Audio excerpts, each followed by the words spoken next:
Welcome my another new blog. आज जो recipe नहीं आसी आप भावुथे माछ रेसिपी आनी बट ना माछर आज किसी भी रेसिपी आनी नॉर्मल गोटे छोट जिनस रेसिपी नहीं आसी जमीक से जनइबी पर बट से जो रेसिपीटा मुझे आनी से मो बापा बहुत पसंद मत भल लगे। सो आज जो रेसिपीटा आनी चलो देखिए। देखिपे आज रेसिपी आनी गोटे सागर रेसिपी।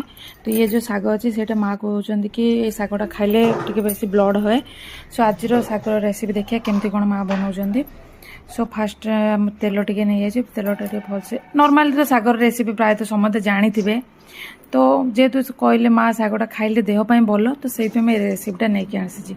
आ सागर कह गले साग मत भी बहुत भल लगे। आ मो बापा जेहेतु मो ससुर नुहे मो बापा को भी साग बहुत पसंद मिस यू पापा। तो टे प्याज प्याज लका देकी माँ भलसे पूरा घाटी देती। घाटला पर प्याज टे गोल्डन कलर हो साग पकईदे। बट किंतु आमर ओडिशा सागर हल्दी पका जाए बट एठी माँ सागर हल्दी पकाती बट अल्प पकाती बेसी भी नुहे। आज सागर भजार रेसिपी केमती लगे प्लीज लाइक कमेंट शेयर।